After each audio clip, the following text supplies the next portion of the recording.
into one of the most disrespectfully elegant disses in hip-hop history. Kendrick Lamar's middle section of Euphoria. This is that stretch from Hellcat, made his own voice and them types sell they solo K. Everybody wanna be demon till they get chipped. Everybody wanna be a demon till they get chipped by the throwaway. All the way to Buddy had told me that you got a ring. I'm ready to double the wage. I'm better than that than let a Canadian nigga make pop turn in his grave. That's the rebuttal I was waiting for. The Pac thing, stop playing with Pac. He's now still this crying part over right that. here is not just a diss. It's Kendrick taking Drake's whole lifestyle, wrapping it up like leftovers, and putting it back in his fridge. Every bar's got a triple meaning: cultural, psychological, spiritual. This man's basically doing therapy while throwing punches. Let's get into it. Hellcat made his homeboys and them type sell they soul. Now first off, Hellcat ain't just a car, it's a personality type. That's the I just got money and I need the whole block to know starter pack. Fast, loud, and usually parked outside a rented mansion for the music video. Kendrick's not impressed. He's saying Drake's circle got hypnotized by the glitter, the cars, the access, the brand deals, and they traded authenticity for aesthetics. Basically, you sold your sound for a seat at the table. But wait, there's another layer. Hellcat and Demon, both real Dodge models. So when Drake said don't wake the demon up on push-ups, I'ma let you niggas work it out because I seen enough. This ain't even everything I know, don't wake the demon up. Don't wake the demon up. And this ain't even all I know. So this is just the opener? The demon should be woke. And give me 50, all you fuck niggas teaming up. What top 5 you smoking on, Kendrick? And the beat change. Is that an academic shout out right there? Kendrick's throwing that line right back at him. He's saying, you're not a demon, you just hang with them because it looks cool on a hoodie. It's that hip-hop version of you talk tough on the internet, but you apologize in person. In hip-hop, selling your soul ain't about devil contracts. It's about giving up who you are for who you think people want you to be. And Kendrick's whole brand is the opposite. He's the guy who will burn the industry rule book and then quote scripture over the ashes. So when he says sell they soul, he's not just clowning Drake's crew. He's calling out an entire culture built on pretending to be something you're not. Then we hit everybody wanna be demon till they get chipped by a throwaway. Bruh, this line could feed a college course. Chipped means killed. Throwaway means a gun that vanishes after the fact. So he's basically saying everyone acts gangster until it's not a music video anymore. It's Kendrick reminding Drake, you rap about the life I actually grew up around. Translation, you rehearse what I survived. But that word throwaway, oh, he knew what he was doing. Because in music, a throwaway is also an unfinished or scrapped song. Drake got a whole project called Dark Lane Demo Tapes. And yeah, there's a song called Demons on it. So Kendrick's twisting that back like even your tough talk's a demo, bro. That's what you call lyrical recycling with purpose. And there's one more Easter egg. Future, whose middle name is literally Demon. Yup, like demon. So Kendrick could also be saying, you wanted to be Future so bad, you got hurt trying. He's hinting at the rumor. Yo, I never knew Future's middle name was Demon. That's a little crazy. That's a little. We're gonna keep going. We might have to double back for that. That Drake caught feelings in Future's old lane. Emotionally, musically, even romantically. Basically, you tried to be Pluto, but forgot you orbit the sun. That's cold, poetic, and slightly petty. Just how Kendrick likes it. Then he slides into, and I might do a show a day, once a lame, always a lame. What's a lame? Always a lame. Oh, you thought the money, the power of fame will make you go away. Oh, money can't unlame a lame ass nigga. Simple line, deadly setup. He's flexing, I work harder than you, but also twisting the knife. Because that lame double meaning, that's wordplay and disrespect. Not only calling Drake fake, but nodding to Degrassi where his character was literally paralyzed. That's genius level pettiness. No names, no yelling, just surgical shade. Beyond the joke though, it's symbolic. Kendrick saying, you've been acting since day one, and you still are. It's the difference between role-playing toughness and living truthfully. In one bar, Kendrick separated fame from foundation. Then comes that philosophical jab. Oh, you thought the money, the power, or fame would make you go away? That's not even a diss, that's a sermon. He's saying you can have everything in the world, but you can't escape yourself. He's drawing a line between money and meaning, between being famous and being respected. And if you remember Like That, he already told us, money, power, respect. The last one is better. This right here is the sequel, where Kendrick's like, Drake, you collected all three, except the one that matters. Then we hit, have you ever played, have you ever? Okay, let's play. Now that's comedy wrapped in menace. He's challenging Drake like it's a game show. You claim this life? Cool, let's fact check. And the wild part, Drake literally played Never Have I Ever on Ellen. So Kendrick turned daytime TV into a diss weapon. That's elite cultural judo. He's using Drake's own personality, charm, interviews, fan friendliness as ammo. Then the killer, have you ever walked your enemy down like with a poker face? That line shook people because it flips Drake's AI freestyle right back at him. Drake mocked Kendrick for not being street. Kendrick calmly goes, I don't brag about it. I was about it, walked your enemy down. That's facing danger head on, no flinch. Poker face, calm under fire. That's not performance, that's memory. Right. He's saying, you made a meme out of my silence. I made peace out of my scars. Then comes, have you ever paid 500,000 like to an open case? You ever paid 500,000 like to an open case? I don't have Kendrick's got open cases, but I know Drake's got some closed cases, 500,000. He paid off some people with some sexual allegations, so. Yes. Surface level, flex. Underneath, smoke. People think he's hinting at a real settlement, possibly that old loyalty case that got dropped out of nowhere. He's like, yeah, I handled business like a man. But maybe, just maybe, he's pointing at Drake too, who had to quietly pay out in a different kind of open case. It's that slick contrast again. Same money, different morals. Well, there was a case with Drake where DJ Vlad actually alluded to it when he was talking to DJ Academics, and they both agreed that there was a situation that happened in the Hidden Hills with Drake and a young female. So I don't know about that, but we gonna get right back into it. But make sure y'all drop a like, hit that hype button, leave a comment. It's your boy Jet Ski G back with another banger. Shout out my boy Mike Drop TV. He back with another banger too. Let's get right back into it. You know, I don't like to hold y'all too long. Let's go, y'all. Then Kendrick lands it. Well, I have, and I failed at both, but I came out straight. And that's where the tone flips. He admits the L's, the flaws, the lessons. Because real confidence doesn't hide the cracks, it polishes them. He's saying, I've been through it, I learned, and I'm still here. Drake performs perfection. Kendrick grew through imperfection.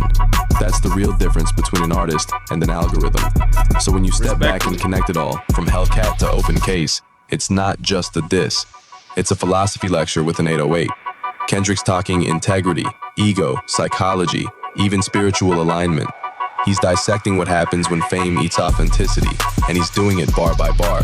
Right. This isn't just euphoria, it's exposure. And that's why Kendrick Lamar will always rap like he's got nothing left to prove, and everything left to protect. Okay, first I want you to put everything they say about me is true in reverse, and then I want you to play a slow jam so I can make Drake think he's about to be serenaded by another man. Psychologically, this is the turning point, where the diss stops being a roast and becomes a reflection. He's saying, I've done wrong, I've learned, and that's why I'm grounded. It's confession as confidence. So when you put it all together, from Hellcat to Open Case, this isn't just a string of clever bars. It's a full cultural essay disguised as a diss. Kendrick's talking about authenticity, about what happens when fame replaces foundation, and about how truth always wins long term. He's comparing spiritual balance with performative dominance. He's contrasting discipline with decoration. And he's doing it with bars so layered that every listen feels like decoding a new chapter. That's why this section hits harder than the rest. It's not the loudest part of the song, it's the realest. And that's what makes Kendrick Lamar, Kendrick Lamar. I hate when I rap or talk about guns. When somebody died, they turn to none. Hop online, pay for my city, he faking for likes and digital hugs. He's faking for likes and digital hugs. Oh my God! Yo, that's one of them lines that sound like your uncle preaching at the barbecue. You just know it came from a place of pain and petty. Kendrick basically saying, y'all the first ones to drop gun bars, but the moment things get real, suddenly you Sister Mary with the rosary. Like, bro, you can't shoot in verse 1 and pray in verse 2. Pick a lane. That's like cooking ribs on the grill, then turning vegan halfway through dinner. You can't flip like that. Then hop online like pray for my city. He faking for likes and digital hugs. Digital hugs? Bruh, that might be the softest diss I ever heard. And that's why it hurts. That's Kendrick clowning all the rappers. You know the type. Posting collaborative under every tragedy like they community leaders. Yeah. He's saying, y'all don't want peace, y'all want engagement. That's Young Thug reaching out to Kevin McCall like he care. Oh, Chris Brown, I'm sure he going, man, you ain't reach out to Chris Brown and ask him to do something for Kevin McCall. You was just capping, bro. Let's keep going. They not healing the city, they healing the algorithm. And the crazy part, he might be talking straight to Drake here. Remember back in 2019, Drake did that Remember Me Toronto gun violence PSA? Right. All dressed nice, talking about saving lives. Then fast forward a few years, man out here on push-ups talking about you in a scope right now. Like, didn't you just tell the youth to put the guns down? Now you handing out the scopes? Come on, man. That's like the Dre officer who sells candy laced with caffeine after class. And Kendrick done called this behavior out before. On Rich Spirit, he said, I pray to God you actually pray when somebody dies. Same energy. He's been dragging fake virtue for years. This ain't even about one rapper. It's about a whole culture of people who love to post thoughts and prayers, but only when it helps their image. Right. He's saying, y'all care more about being seen as caring than actually caring. It's a spiritual subtweet.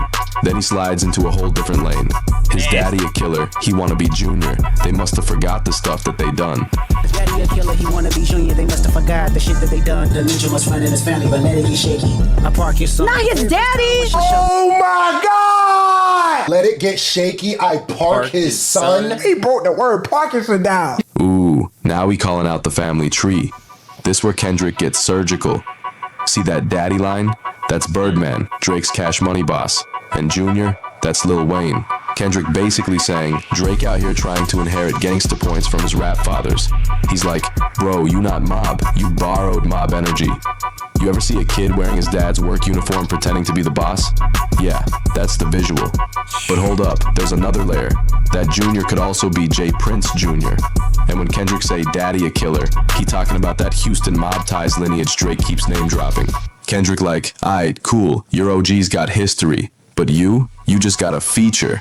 It's the difference between being from the block and FaceTiming the block. Then Kendrick brings out the medical degree. Dementia must run in his family, but let it get shaky, I'll park his son. Bro, this line got layers of science and smoke. Dementia, forgetting things. Park his son, wordplay on Parkinson's.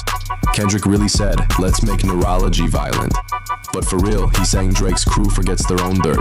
Like they got selective amnesia when it comes to accountability. Forget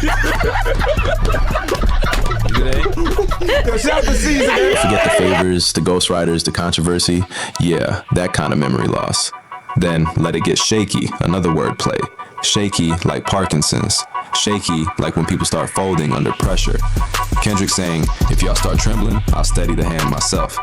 Man turned a diss track into a medical journal. Somebody call WebMD, tell him to add Euphoria under symptoms of career collapse. But underneath the roast there's something deeper. Every metaphor in this section is about control. The guns, the fake prayers, the fathers, the shaking hands. Kendrick's painting a picture of a rapper, Drake, who's lost grip on what's real. Like he's moving off impulse, off optics, off insecurity. So when Kendrick says dementia must run in his family, he's not just roasting, he's diagnosing. He's saying, you forgot who you were trying to be, and now your whole team's shaking because of it. That's the psychology of this section. It's about memory, identity, and fakeness. He's not just clowning them, he's evaluating them. So yeah, this stretch of bars, it's hilarious, petty, and poetic all at once. Kendrick didn't just diss Drake, he took him to therapy with a rap beat, and somehow made brain diseases sound gangsta.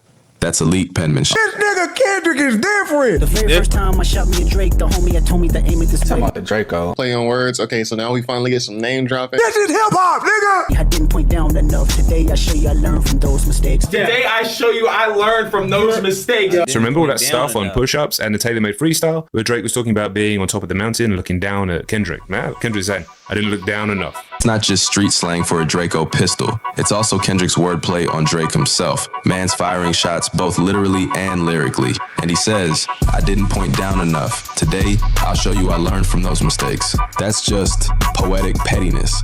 He's saying, Last time I aimed too high, now I'm aiming lower, where Drake actually is. It's violent wordplay dressed in poetic rhythm. It's clever, layered, and has that old school, I meant that energy. And it's not just about beef, it's about elevation.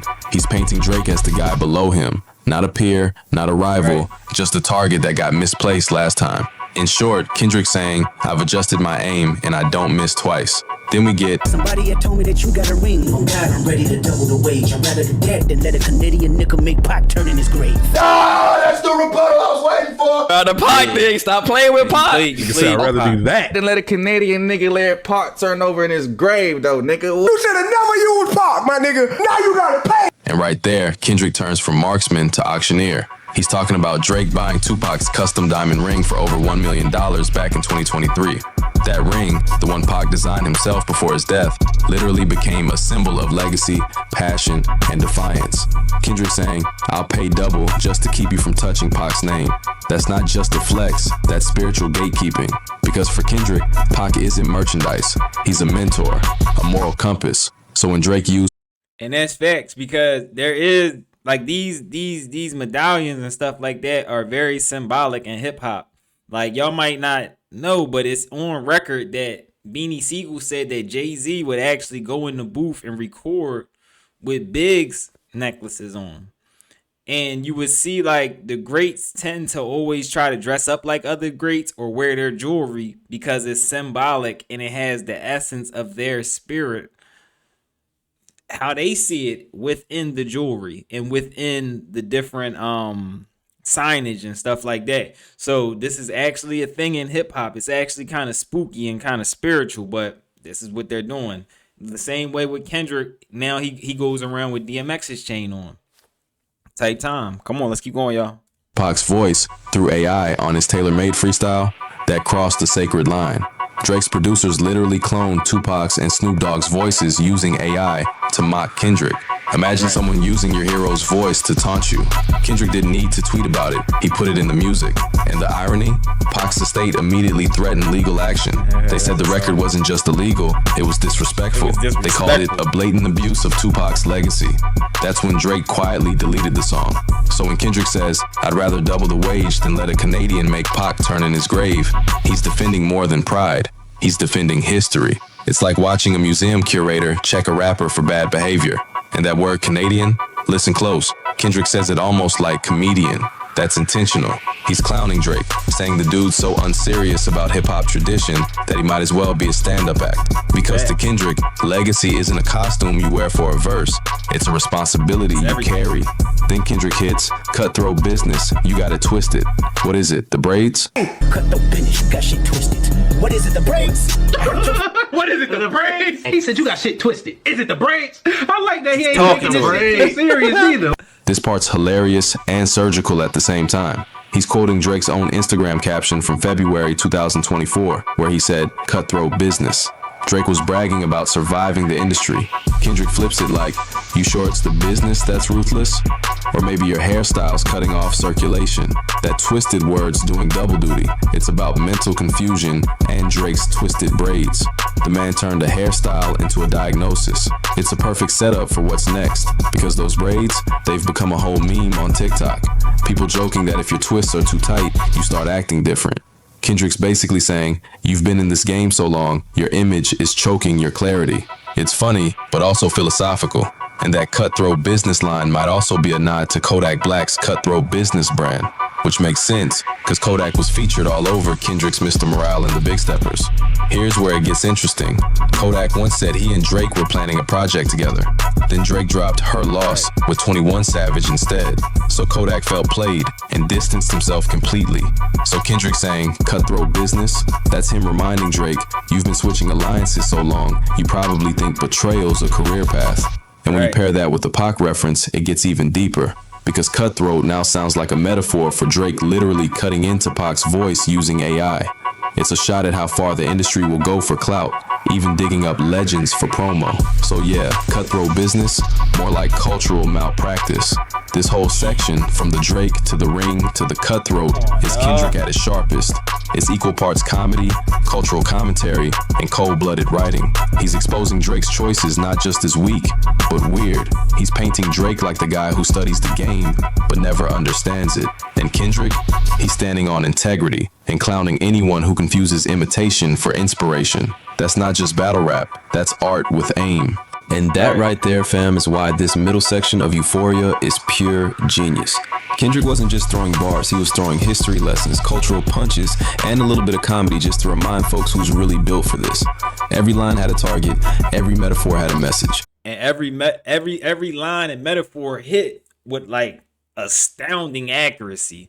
So what I need for y'all to do right now, I'm gonna get into my opinion on this, but hit that like button and hit that subscribe button so you can find your way back. You know, the algorithm get a little finicky. We gotta hit that like button so we can push it out, and hit that subscribe button so you can find your way back. And drop a comment. Let me know how you feel about Euphoria, and was this actually the kill shot? Because I actually look at this as the kill shot. I look at Not Like Us was the banger, but it was more like the cherry on top. Euphoria, for me, it can't be top. There's nothing Drake can do to top Euphoria. Euphoria, from beginning to end, it was surgical. It was he went in there like it's almost like he wrote down some bulletin points like, yo, I'm tired of this, I'm tired of this, and he had like sheets of paper. You get what I'm saying? Like a dude can annoy you and you'll forget about it, but it's like he wrote down every part of the game that he was disrespecting and really just hit on every level. And the Tupac situation was the biggest disrespect. Because you did that, and Tupac's estate came out and said it was disrespectful, and they sided with Kendrick.